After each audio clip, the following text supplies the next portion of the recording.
2년 전 2018년 7월 23일 날 우리는 굉장히 충격적인 얘기를 접했습니다. 여러분도 잘 아시는 모든 국민들이 사랑하고 따랐던 정치인 국회의원 고 노회찬 의원의 비보를 우리가 들었었습니다. 그리고 며칠 전에 비슷한 또 충격적인 얘기를 우리가 또 듣게 됐습니다.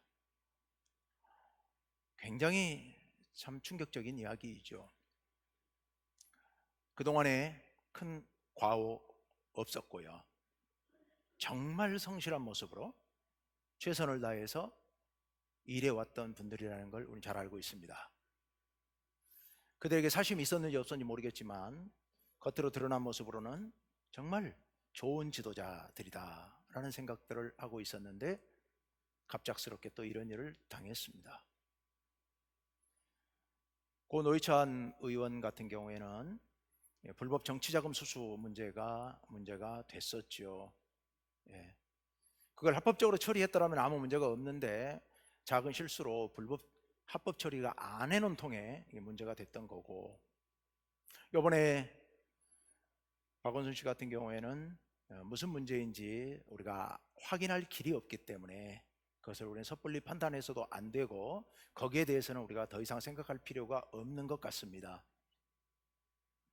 두 분 다 공이 한 가지 분명한 것이 있다면 그들 스스로는 도저히 감당할 수 없는 어떤 무거운 압박감이 그들을 짓눌렀을 것이라는 건 분명합니다. 그것이 법을 어긴 일에 대한 죄책감이든 아니면 인생의 무게이든, 그렇지 않으면 그들이 그동안 맡아왔던 업무가 너무 과중했던, 또 아니면 정치적인 어떤 여러 가지 어려움에 직면해 있었던, 그것은 우리가 알 길이 없지만 한 가지 분명한 것은 그들이 인간적으로 더 이상 버티기 어려울 만큼 엄청난 중압감에 시달렸던 것은 분명해 보인다라는 겁니다. 인생의 무게가 결코 가볍지 않죠. 그분들은 당연히 큰 일을 하니까 그렇겠고, 그렇지 않은 우리들 한 사람 한 사람들도 사실 우리가 짊어지고 있는 인생의 무게는 결코 가볍지 않습니다.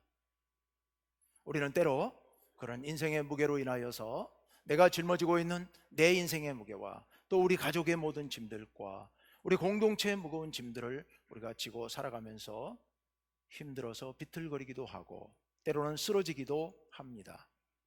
제 소리가 지금 잘 들리십니까? 4층 잘 들리시죠? 예. 그런 무거운 중압감, 이거는 안 그럴 것 같은 사람들일수록 어쩌면 더 내적으로 큰 짐을 지고 살아가는지도 모르겠습니다. 우리 성경 말씀, 오늘 본문 로마서 8장인데 바로 앞에 7장 24절 말씀에 보면 이런 말씀이 있습니다. 오라, 나는 곤고한 사람이로다. 이 사망의 몸에서 누가 나를 건져내랴 라는 그런 탄식입니다. 곤고한 사람, 여기서 곤고한 사람이라는 말씀은 나는 지쳐 쓰러져 가는 사람이라는 그런 뜻입니다. 나는 더 이상 감당할 길이 없어서 쓰러질 수밖에 없는 그런 사람이라는 의미이죠. 이 사망의 몸에서, 이 죽음의 몸에서, 이 죽어 마땅한 몸에서 누가 나를 건져내랴 라고 탄식하고 있습니다. 이게 누구의 탄식일까요? 사도 바울의 탄식입니다. 사도 바울이 어떤 사람입니까? 성경 안에서, 우리 기독교에서 예수님 다음으로 큰 영향을 끼쳤던 사람입니다. 평생을 혼자 살면서 지중해 지역에 온 지역을 돌아다니면서 복음을 증거했던 사람입니다. 모진 고생을 하면서 많은 핍박을 당하면서도 복음을 전했던 사람입니다. 무엇보다도 그는 바리새인이었기 때문에 율법을 철저히 준수했던 사람입니다. 우리가 생각하기에는 이 사람은 죄하고는 거리가 먼 사람 같이 보입니다. 그런데 그분이 하는 얘기가 오라 나는 권고한 사람이로다. 이 사망의 몸에서 누가 나를 건져내랴 라고 이야기하고 있습니다. 무엇이 그를 그렇게 짓눌렀을까? 바로 앞에 있는 7장 23절 말씀으로 한번 같이 읽어봅시다. 다 같이 한번 시작. 내 지체 속에서 한 다른 법이 내 마음의 법과 싸워 내 지체 속에 있는 죄의 법으로 나를 사로잡는 것을 보는도다. 아멘. 자, 내 마음의 법과 싸우는 한 다른 법이 있는데요, 그 다른 법이 바로 죄의 법이라고 얘기를 하고 있습니다. 내 마음 속에 내 마음의 법이 따로 있고 죄의 법이 또 따로 있어 갖고 이 둘이 싸우고 있다는 겁니다. 서로 싸우고 있어요. 그런데 이 죄의 법이 나를 사로잡아 버린 거예요. 죄의 법이 나를 이긴 거예요. 마음의 법을 이긴 거예요. 여러분, 이 상황은 이해가 되시죠? 우리들도 인생을 살면서 늘 속에서 싸우고 갈등을 겪지 않습니까? 건강을 위해서는 그만 먹어야 되지만 입에서는 계속 당기니까 이걸 먹어야 되는지 말아야 되는지 갈등을 겪지 않습니까? 다른 사람을 사랑해야 되는데 속에서는 미움이 자꾸만 솟구쳐 올라오니까 이 사랑해야 한다는 마음과 미워하는 마음이 둘이 속에서 싸우지 않습니까? 이 일은 절대로 해서는 안 된 일이지만 그러나 속에서는 하고 싶은 욕구가 워낙 강하기 때문에 그것으로 인하여서 갈등을 겪고 싸우지 않습니까? 이건 너나 할 것 없이 모든 사람들이 다 같이 겪고 있는 싸움, 아픔인 겁니다. 그런데 사도 바울은 그런 싸움 가운데서 바로 이 죄의 법이, 하지 말아야 될 악한 법이 나를 사로잡아 버린다는 겁니다. 죄를 짓지 말아야 되는데 죄를 짓게 된다는 겁니다. 그래서 하는 얘기가 오라 나는 곤고한 사람이로다. 나는 불쌍한 영혼이로다. 이 사망의 몸에서, 왜 사망의 몸입니까? 죄에 져서 죄에 넘어가서 죄를 짓고 있으니까요. 그러니까 사망의 몸인 거죠. 이 사망의 몸에서 누가 나를 건져내랴? 성경에 등장하는 그 어떤 인물도 예수님 빼고는 바울보다 선하게 산 사람 아마 없을지도 모릅니다. 그렇게 의롭게 살았던 사람이 지금 이런 고백을 하고 있는 겁니다. 이 사망의 몸에서 누가 나를 건져내랴? 그러니 노회찬 씨든 박원순 씨든 그들의 인간적인 노력으로 어떻게 이런 문제를 다 넘어설 수 있겠습니까? 어려운 일이죠. 어려운 일입니다. 우리는 죄에 대해서 민감해져야 됩니다. 지금 우리의 삶보다 훨씬 더 민감해져야 됩니다. 그런데 죄에 대해서 민감해지다 보면 죄책감의 무게가 우리를 짓누르게 됩니다. 죄에 대해서 예민한 사람들은 죄를 짓고 나서 그 죄에 대한 죄책감으로 인하여서 굉장히 힘들어합니다.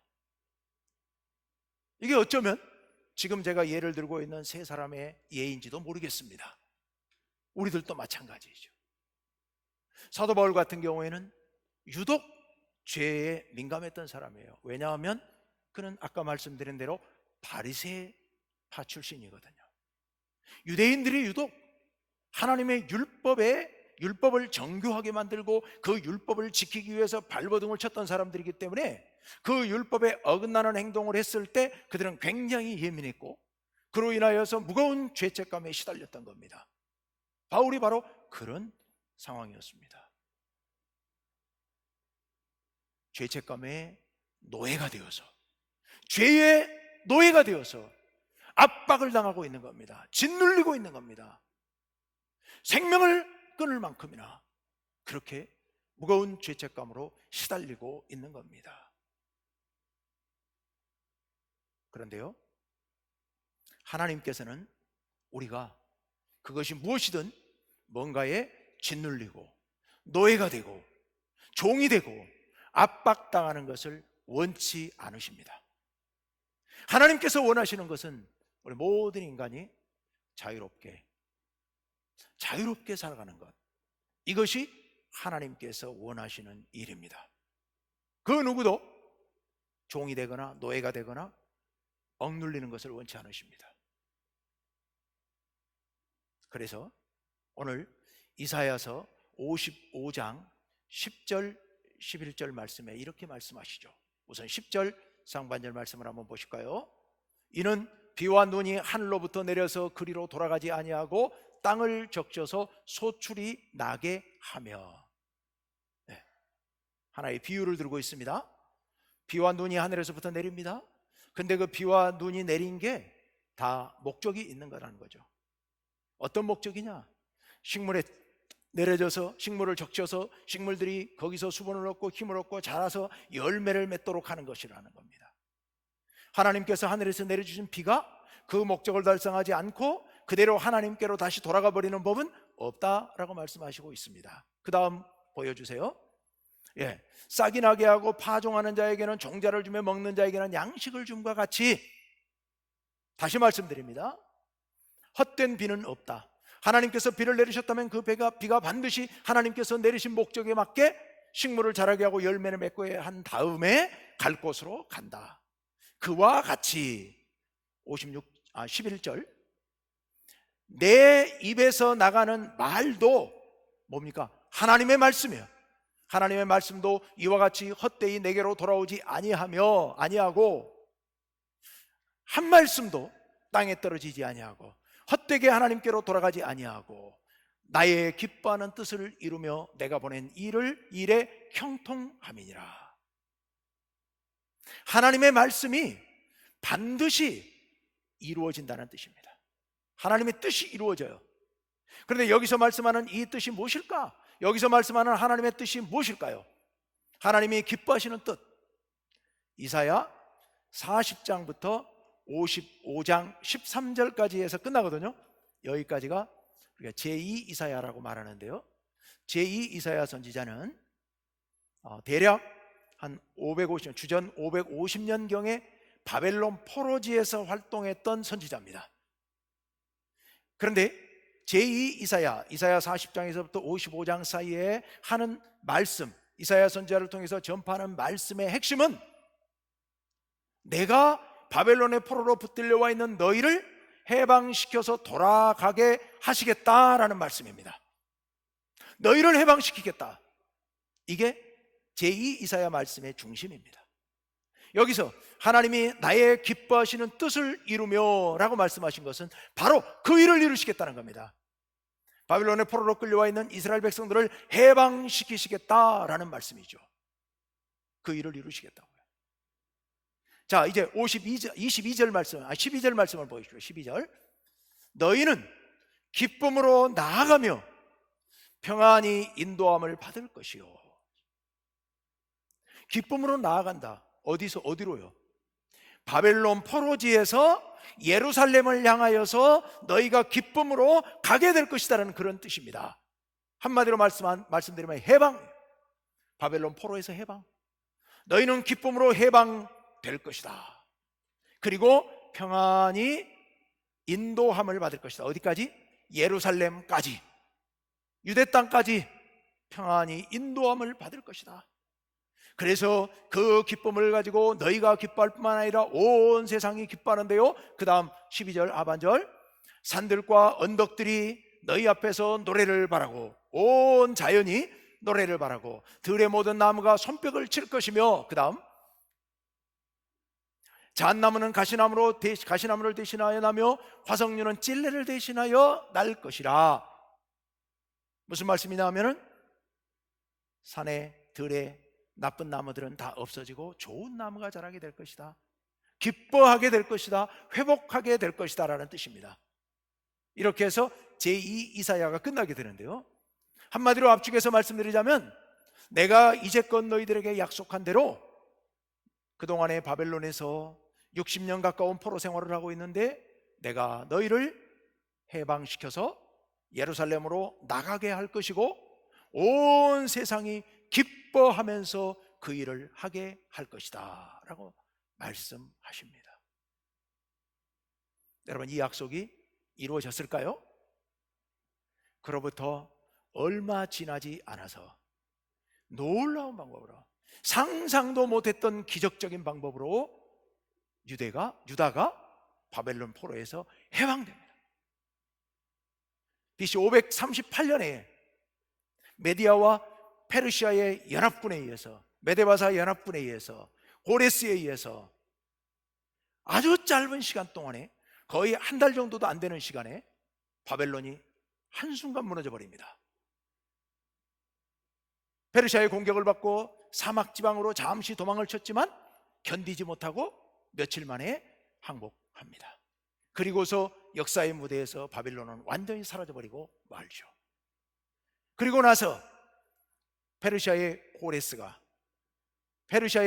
왕이 그동안에 바벨론에 의해서 끌려왔던 모든 이방 민족들은 다 자기 나라로 돌아가서 자기 나라의 신전에 가서 신전을 증축하고 그 신전에서 나 고레스의 평안을 위하여서 기도해 달라, 이런 칙령을 반포하고 돌려보내게 되지요. 그래서 유대인들이 바벨론 포로에서 1차로 풀려나게 됩니다. 놀라운 기적이죠. 우리 하나님께서는 그가 누구이든 포로로, 종으로 억눌려 있는 것을 원치 않으십니다. 모두가 해방되기를 원하십니다. 그렇다면 죄의 포로가 되어서, 죄에 억눌려서 오라 나는 공고한 사람이로다, 이 사망의 몸에서 누가 나를 건져내리라고 탄식하고 있었던 바울은 어떻게 됐을까요? 바울보다 더 못한 우리들은 어떻게 될까요? 로마서 8장 1절 말씀을 같이 한번 읽어봅시다. 다 같이요, 시작. 그러므로 이제 그리스도 예수 안에 있는 자에게는 결코 정죄함이 없나니. 아멘. 여기 결코 정죄함이 없다 했다. 정죄가 뭐냐?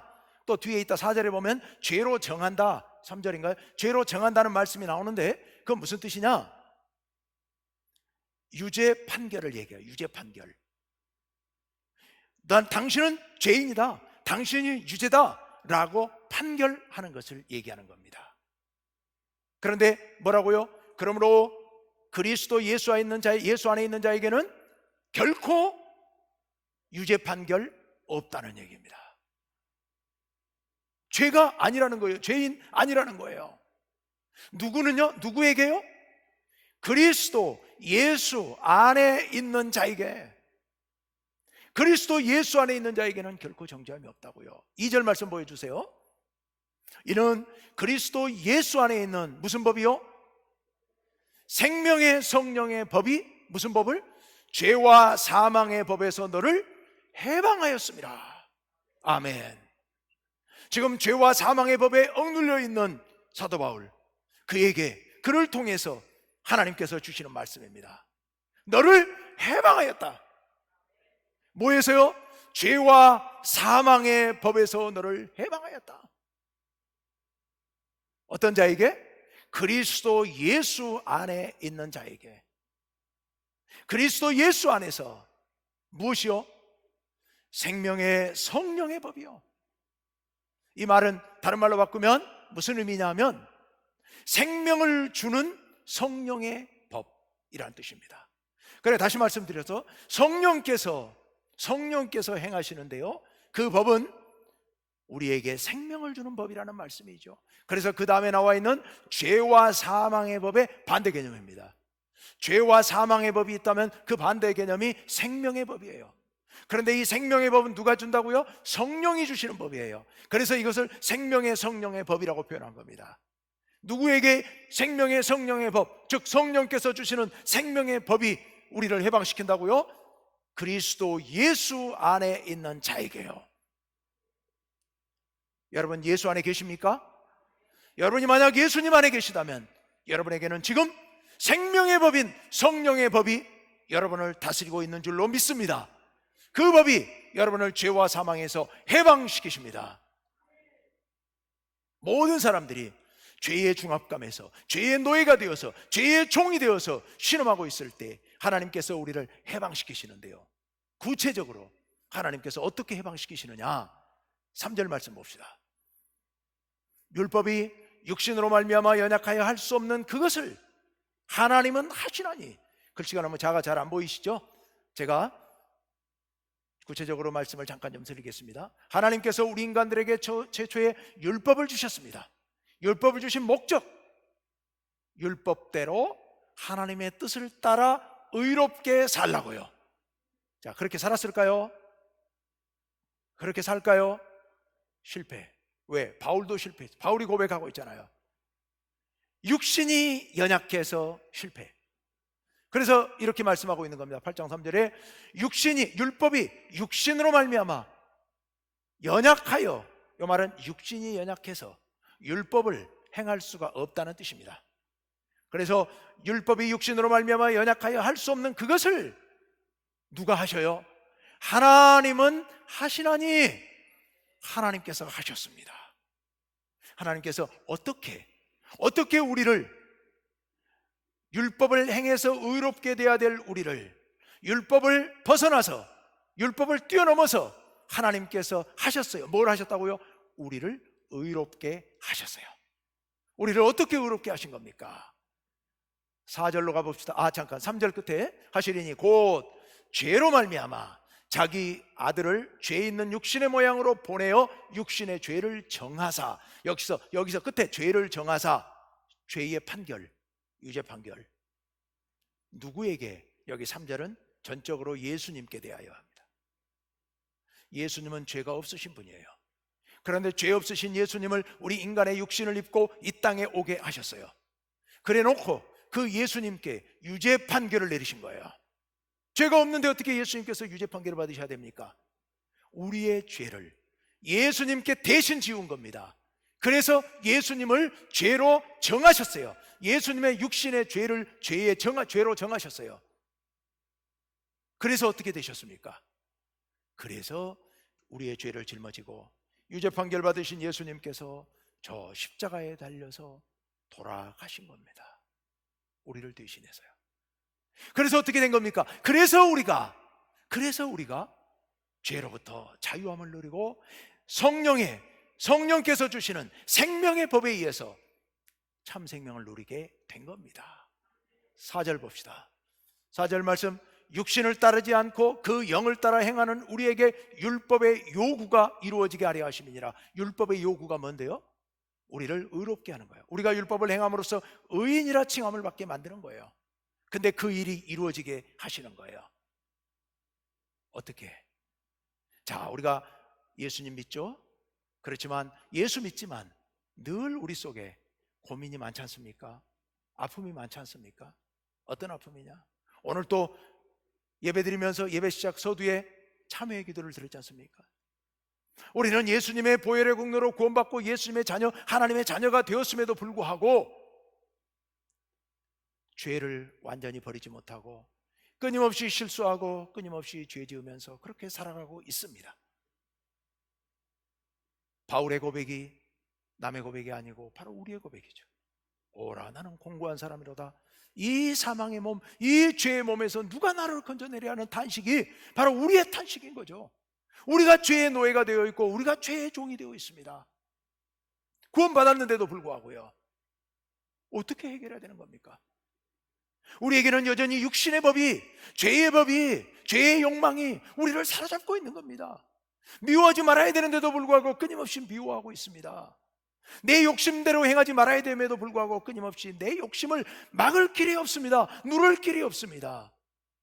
그래서 우리는 죄와 짝하면서 죄를 먹고 마시면서 날마다 그렇게 사망의 법에 따라서 살아가고 있는 게 우리들의 모습이죠. 어떻게 해결해 나가야 되는 겁니까?